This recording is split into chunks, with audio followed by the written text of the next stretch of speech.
안녕하세요. 바다를 보면서 듣는 라디오 채널 인프피 라디오씨입니다. 오늘은 기다리신 분들을 위한 삼국지 이야기입니다. 제가 2023년도에 삼국지 강의를 레츠기리 삼국지 삼국지를 한번 알아보자 이렇게 하면서 제가 삼국지 강의를 12편인가 올려드렸는데 그 이후로 한동안 안 했죠. 거의 뭐 2년 가까이 안 했는데 오랜만에 오늘 삼국지 강의로 레츠기리 삼국지 이야기를 해드릴까 합니다. 오늘의 이야기는 바로 두구두구두구두구 제가 정말 좋아하는 삼국지에서 너는 누가 제일 좋으냐라고 물으면 저는 제갈량이라고 항상 말을 하거든요. 제갈량을 오늘 이야기를 해드리겠습니다. 참고로 이 NTB신 저희 아버지는 조은을 굉장히 좋아하셨습니다. 조은이 최고다 이렇게 항상 말씀하셨는데요. 저는 바로 제갈량입니다. 그래서 오늘은 제갈량 이야기를 하면서 제갈량은 정말 할 얘기가 많기 때문에 오늘은 제갈량과 읍참마속에 대해서 이야기를 해드릴까 해요. 읍참마속 사자성어죠. 삼국지에서 나온 사자성어로 굉장히 유명한 게 있습니다. 다들 아시는 분도 아시겠지만 바로 삼고초려. 유명하죠. 삼고초려. 유비가 제갈량을 3번 찾아가서 설득을 한 그 일화에서 나온 삼고초려. 그리고 두 번째로 아신 분들은 또 다 아신 바로 읍참마속입니다. 이 읍참마속이 읍 울면서 참하다.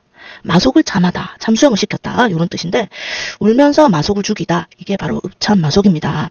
삼국지에서 나온 말인데요. 이 마속이라는 장수와 관련된 그런 이야기입니다. 그래서 이 마속과 제갈량 그리고 읍참마속 그리고 가정전투와 함께 오늘 긴 이야기를 해드릴까 합니다. 그리고 유비 이야기도 해드리고요. 그러면서 또 MBTI 이야기도 해드릴 건데 굉장히 재밌겠죠. 끝까지 한번 재미있게 들어주시길 바랍니다. 제갈량은 총나라 삼국지에서 초계 재상이었습니다. 181년생이고요.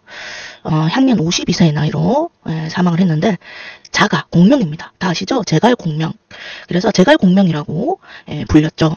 이름이 량입니다. 량.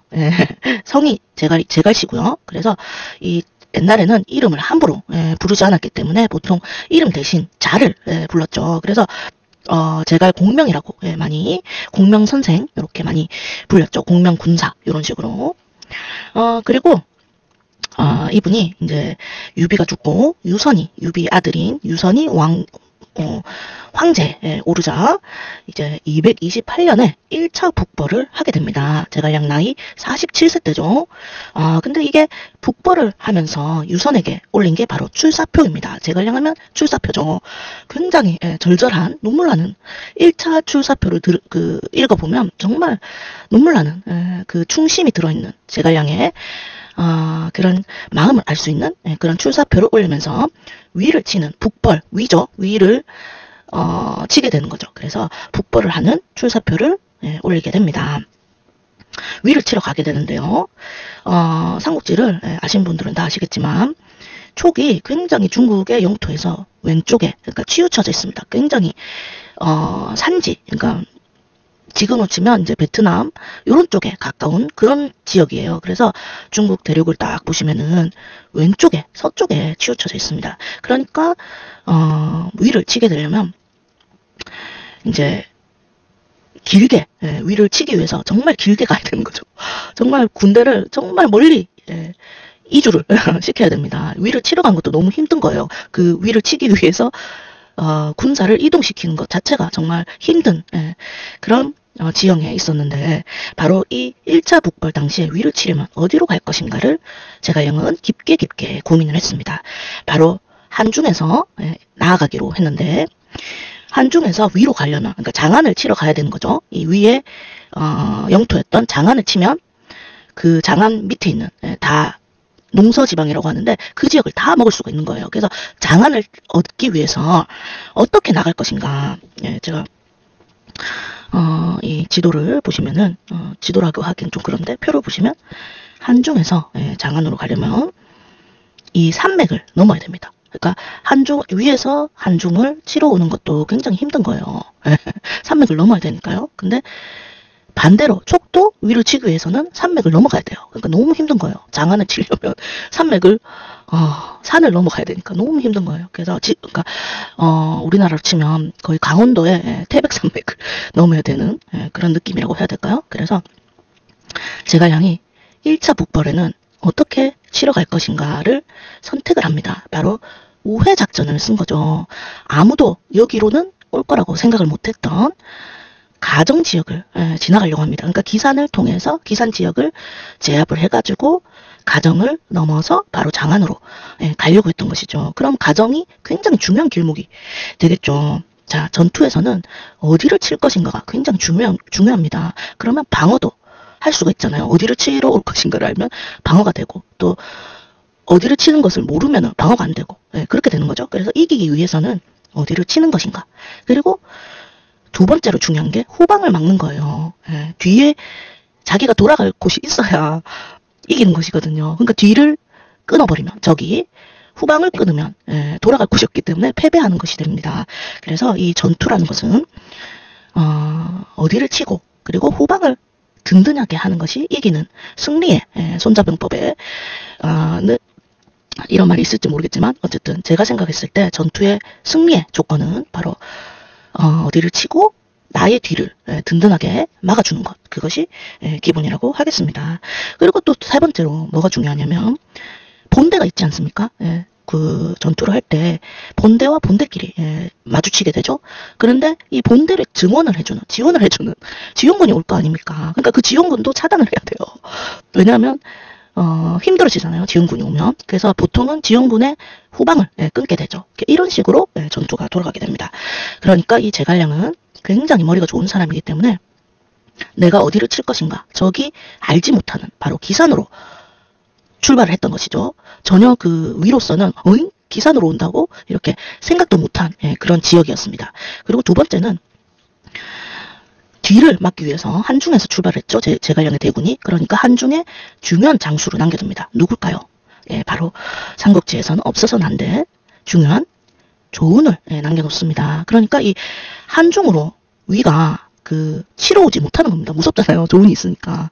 그래서 장안을 지키고 있던 조진 장군이 있었는데 이 한중을 치러 오긴 합니다. 근데 이제 조운이라는 명장에 묶여서 대치를 하고 있었죠. 그러니까 이 후방을 조진은 끊지를 못합니다. 그러니까 제갈량은 한중으로 돌아갈 후방을 든든히 했다고 그렇게 할 수 있겠죠. 그래서 이 제갈량은 천천히 대군을 이끌고 가정으로 나아가게 됩니다. 그런데 이 가정을 지키는 길목, 이 가정의 기산을 얻기 위해서 굉장히 중요한 길목이었는데요. 그 길목을 지키라고 바로 마속을 보내게 됩니다. 이 읍참마속의 마속이죠. 그래서 이 마속을 지휘관으로 하고 왕평을 비전군으로 해서 가정으로 보내게 되는데 이렇게 말을 합니다. 산의 길목을 지켜라 이렇게 말하죠. 그러니까 이 가정이라는 길목은 위가 쳐들어올 수 있는 길목입니다. 그러니까 아까 한중에서 산맥이 막혀져 있는데 그 산맥을 우회해서 길목으로 들어올 수가 있는 거죠. 그러니까 촉이 위나라를 치는 길목도 가정이고 위가 촉을 치러 올 수 있는 길목도 가정인 겁니다. 그래서 이 가정을 지키는 것이 1차 북벌의 제일 중요한 포인트였다고 그렇게 할 수 있는데 이 가정을 지키려고 했는데 마속이 제갈량의 말을 안 듣고 지 머리대로 산 위에 진을 치게 됩니다. 자, 산 위에 길목을 안 지키고 산 위에 지킨다는 것은 어떤 의미가 되냐면 길목은 길을 막으면 됩니다. 그러니까 작은 병력으로도 길목을 막으면 되잖아요. 길을 막고 있으면 쳐들어올 수가 없잖아요. 그런데 그 길목을 버리고 산 위에 진지를 친다는 거는 산을 에워쌀 수가 있잖아요. 위나라 군대들이 와서 산을 에워싸고 산 위를 치게 되면 꼭대기로 올라갈 수밖에 없는 거예요. 그러니까 이 쉬운 방법을 놔두고 산을 지켰던 거죠, 마속은. 그리고 더 큰 문제점은 뭐냐면 산에 물이 없습니다. 물론 물을 파면 되겠죠. 근데 있을지 없을지는 모르잖아요. 그 산 위에서 물을 파는데 물이 없으면 어떡해요? 시냇물이 없으면 어떡해요? 근데 마속은 그거를 간과하고 사람은 3일만 물을 못 먹어도 죽습니다. 근데 이 산 위에 진을 침으로써 물을 식수를 획득을 못하게 되는 것이죠. 그래서 이 장압이 바로 이 가정을 왔을 때 마속이 산 위에 진을 치는 걸 보고 웃었다고 하죠. 너는 이제 죽었다. 그래서 산을 온통 에워싸고 물을 못 구하게 합니다. 그러니까 마속은 물을 구할 수가 없어서 이제 밤에 내려오게 되죠, 산을. 그럼 어떻게 되겠습니까? 예, 장압이 지키고 있었죠. 그래서 결국 막 마속은 패배하게 됩니다. 굉장히 대패했죠. 다 죽었습니다. 그런데 이 비장군으로 있던 왕평은 승상의 말을 들어서 길목을 잘 지키고 있었습니다. 그러니까 그 길목은 쳐들어올 수 없는 거예요, 장압이.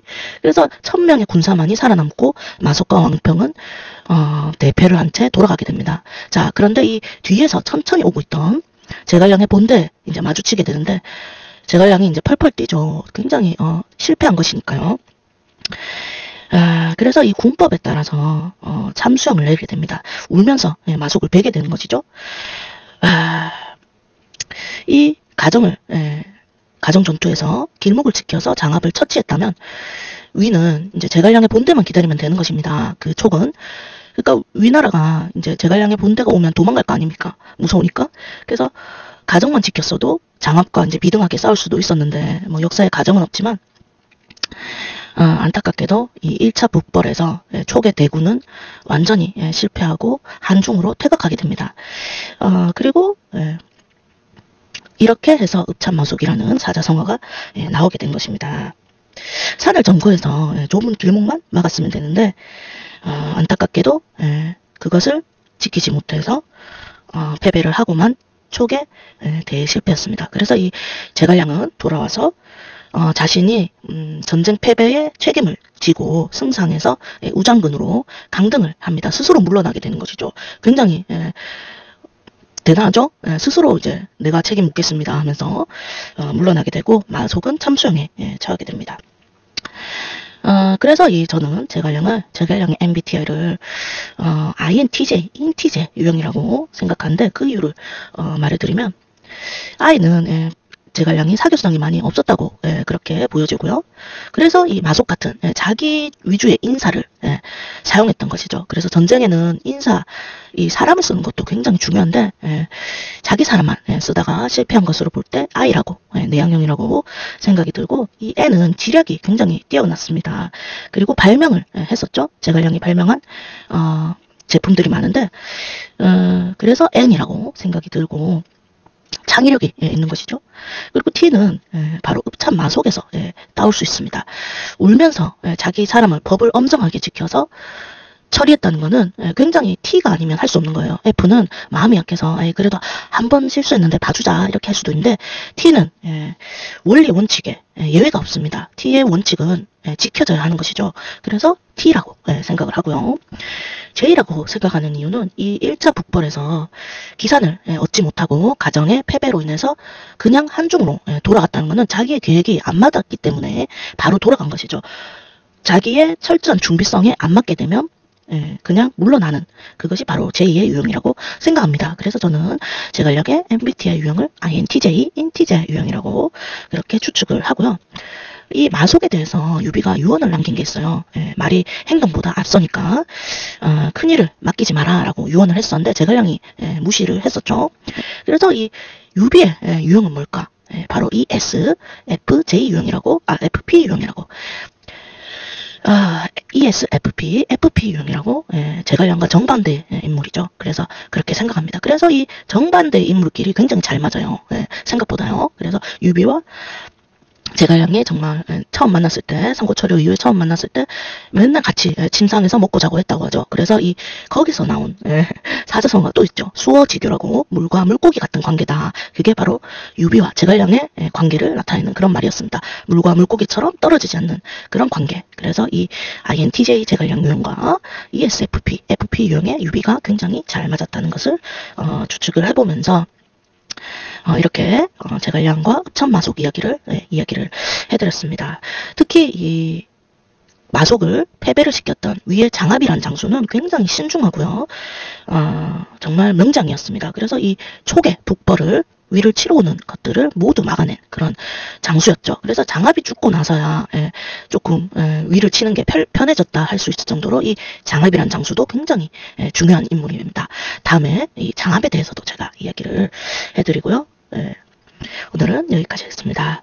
어떠셨나요? 재밌었나요? 오랜만에 삼국지 이야기하니까 저도 굉장히 좋습니다. 저희 아버지가 굉장히 몸이 불편하신데 이 삼국지 이야기를 하면서 저희 아버지를 생각을 해봅니다. 아버지가 굉장히 좋아했던 삼국지, 자식인 저도 굉장히 좋아하고요. 그리고 다음에 또 삼국지 이야기가 생각이 날 때 삼국지 이야기 계속해서 해드리겠습니다. 그럼 다음 시간에 또 만나요.